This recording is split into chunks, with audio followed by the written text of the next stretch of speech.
WGN has its own reporter on the campaign trail. Our very own Jackie Bang is in Palm Beach, Florida to cover former President Trump. Hi, Jackie. Well, hello there. It is a windy but very warm night here in South Florida.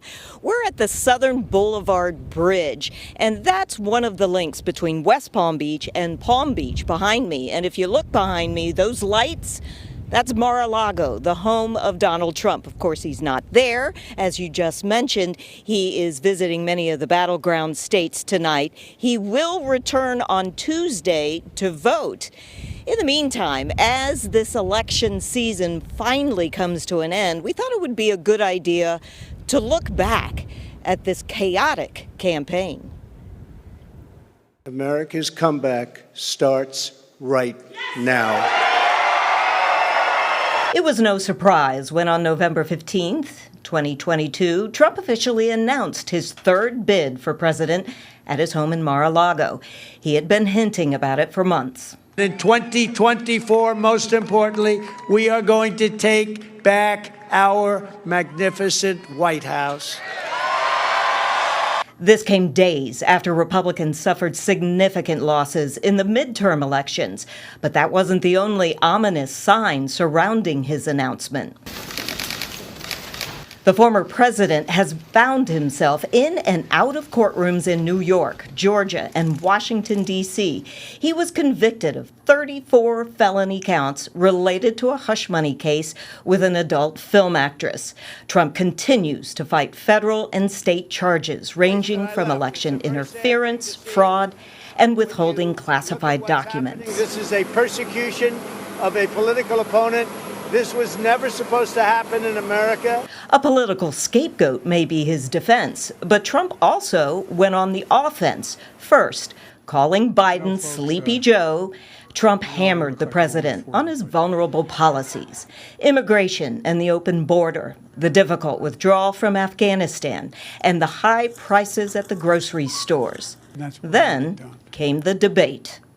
Dealing with everything we have to do with Look, Democrats panicked at the president's poor performance. A defiant Biden vowed to remain in the race.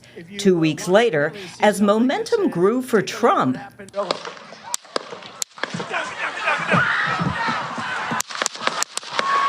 sounds of gunfire at a campaign stop in Butler, Pennsylvania.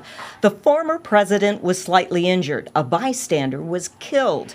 That frightening security breach also led to a slight boost in momentum for Trump just before he accepted the Republican nomination in Milwaukee. We will press forward, and together we will win, win, win. 1 week later, Biden's announcement to bow out overshadowed Trump's triumph. the best way forward is to pass the torch to a new generation. Vice President Kamala Harris brought new energy to the Democrats. She chose Minnesota Governor Tim Walz as her running mate.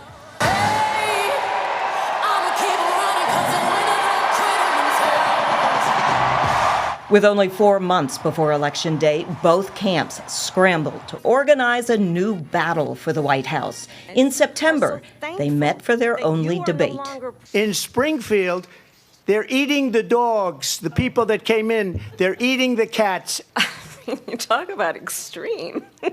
In the final weeks, Trump has escaped another assassination attempt. Both candidates have revved up their rhetoric in an unrelenting campaign blitz through the 7 swing states that will determine their future. She's a stupid person. Stupid person. Donald Trump is increasingly unstable and unhinged. Through all the name-calling, misinformation, and divisiveness, the candidates' work ends on election night. Or will it? A final count could take days, while well over 100 lawsuits could further delay a victory celebration. And it is a widely held belief that we will not have a definitive winner on election night, and it could go on for days. But it nonetheless should be a very interesting Tuesday night, and we will be there for you. Back to you. All right, Jackie. Thanks so much. WGN will have reports from the Harris Watch Party in Washington, D.C. tomorrow and on election night. Our crew had some mechanical issues with their flight today, so we could not hear from them directly tonight.